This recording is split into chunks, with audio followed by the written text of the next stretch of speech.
Halo semuanya, kenalin nama aku Rasyana Aziza. Di sini aku bakal ngebahas sebuah kasus yang sangat menarik, yaitu kasus tragis Aisyah Temanggung 2021.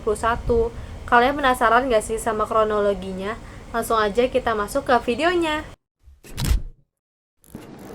Orang yang terlibat dalam kasus ini yang pertama ada Aisyah Latifatul Humairah sebagai korban, yang kedua ada Marsidi sebagai ayahnya Aisyah, yang ketiga ada Suwartina sebagai ibunya Aisyah, yang keempat ada Haryono sebagai dukun, dan yang kelima ada Budiono sebagai dukun juga, yang keenam ada Mariato sebagai adiknya Marsidi, yang ketujuh ada kakeknya Aisyah, yang kedelapan ada ketua RW dan kepala desa Bejen, yang kesembilan ada Polres Temanggung yang mengamankan Marsidi dan Suwartina serta dua dukun yang terlibat. Yang ke-10 ada Kapolres Temanggung AKBP Beni Setiowadi yang memimpin penyelidikan kasus tersebut. Yang ke-11 ada AKP Setio Hermawan, salah satu penyelidik yang mengungkapkan bahwa orang tua Aisyah percaya bahwa anaknya bisa hidup kembali. Kasus tragis yang menimpa Aisyah. Bocah berusia 7 tahun di Temanggung, Jawa Tengah, mengungkapkan fakta yang mengejutkan setelah jasadnya ditemukan dalam kondisi mengenaskan. Aisyah ditemukan sudah tak bernyawa di atas kasur dalam rumah kedua orang tuanya, yang bernama Marsidi berusia 42 tahun dan Suwartina berusia 38 tahun, dalam keadaan tinggal kerangka dan kulitnya saja. Diduga kematian Aisyah telah ditutup-tutupi selama 4 bulan. Marianto, adik Marsidi, awalnya tidak curiga ketika kakaknya selalu mengatakan bahwa Aisyah berada di rumah kakeknya di Dusun Congkrang, Bejen. Namun, kecurigaan mulai muncul ketika alasan yang sama terus diulang setiap kali ia menanyakan keberadaan ponakannya. Puncaknya terjadi pada saat Hari Raya Lebaran, ketika seluruh keluarga berkumpul dan Aisyah tidak terlihat. Sang kakek yang merasa bingung lalu mendesak Marsidi untuk mengungkapkan keberadaan cucunya. Pada Minggu, tanggal 16 bulan 5 malam hari, keluarga besar, ketua RW, dan kepala desa setempat mendatangi rumah orang tua Aisyah. Dan betapa terkejutnya mereka ketika menemukan jasad Aisyah dalam kondisi yang mengenaskan. Kasus ini pun segera dilaporkan ke kepolisian. Kapolres Temanggung AKBP Beni Setiowadi membenarkan bahwa laporan penemuan jasad Aisyah pertama kali diterima pada Minggu tanggal 16 bulan 5 2021 pada pukul malam jam 23.30 WIB. Polisi segera menyelidiki kasus tersebut dan mengamankan 4 orang untuk diperiksa, yaitu kedua orang tua Aisyah serta 2 orang dukun, yaitu bernama Haryono berusia 56 tahun dan Budiono berusia 43 tahun, yang diminta untuk menyembuhkan Aisyah. Polisi memasang garis polisi di rumah tersebut dan melakukan otopsi guna mengetahui penyebab pasti kematian korban. Berdasarkan hasil penyelidikan, Aisyah dianggap nakal dan disebut kerasukan gundurwo, sehingga orang tuanya membawa anak mereka untuk menjalani ritual ruqyah yang dilakukan oleh kedua dukun tersebut pada Januari 2021. Ritual menenggelamkan tubuh Aisyah ke dalam bak hingga ia kehabisan nafas.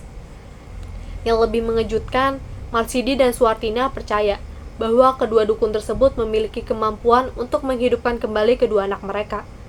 Oleh karena itu, selama 4 bulan setelah kematian Aisyah, mereka tetap menyimpan jasad anaknya di dalam kamar yang selalu terkunci.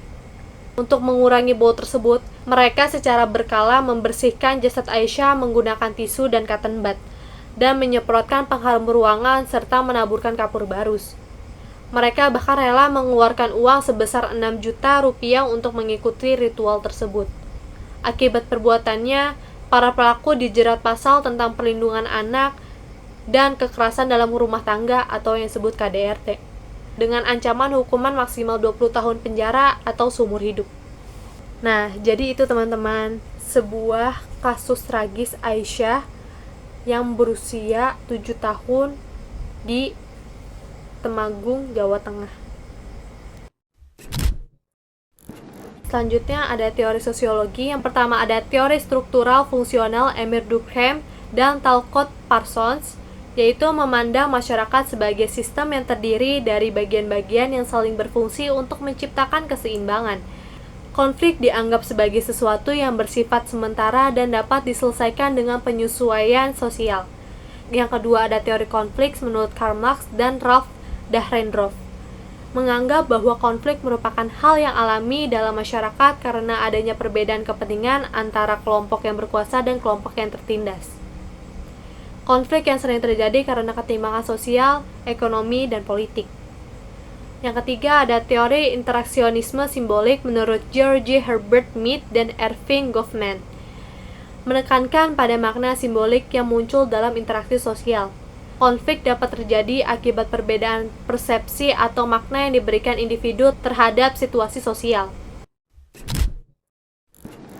Selanjutnya ada jenis-jenis konflik dalam sosiologi. Yang pertama ada konflik pribadi. Terjadi antara individu karena perbedaan pendapat, kepentingan, atau kepribadian. Yang kedua ada konflik sosial. Terjadi antara kelompok dalam masyarakat akibat perbedaan kelas sosial, ekonomi, budaya, dan ideologi. Yang ketiga ada konflik politik. Berkaitan dengan perebutan kekuasaan atau kebijakan dalam suatu negara atau organisasi. Yang keempat ada konflik ekonomi, disebabkan oleh ketimpangan dalam distribusi sumber daya ekonomi. Yang kelima konflik antar kelompok, terjadi antara dua kelompok dengan kepentingan atau tujuan yang bertentangan. Yang keenam ada konflik antar budaya, dipicu oleh perbedaan budaya, nilai atau norma dalam masyarakat yang beragam. Selanjutnya ada upaya yang dapat kita lakukan. Yang pertama adalah penegakan hukum, yaitu proses hukum yang sangat tegas dan pengawasan terhadap dukun atau praktik pengobatan alternatif. Yang kedua ada pendampingan psikologis untuk keluarga, yaitu bimbingan bagi keluarga korban dan rehabilitas bagi orang tua jika diperlukan. Yang ketiga ada edukasi dan sosialisasi ke masyarakat, yaitu peningkatan literasi kesehatan dan agama dan penyuluhan mengenai hukum perlindungan anak. Yang keempat ada peran aktif pemerintah dan lembaga sosial, yaitu penguatan pengawasan sosial dan layanan pengaduan masyarakat. Nah, jadi isi video ini adalah yang pertama mengenai kronologi tragis Aisyah Temanggung, Jawa Tengah. Yang kedua ada teori sosiologi, dan yang ketiga ada jenis-jenis konflik. Yang keempat ada upaya penyelesaian yang dapat dilakukan dalam kasus ini. Nah, segitu saja video yang dapat aku sampaikan. Kurang lebihnya mohon maaf. Sampai jumpa. Bye-bye.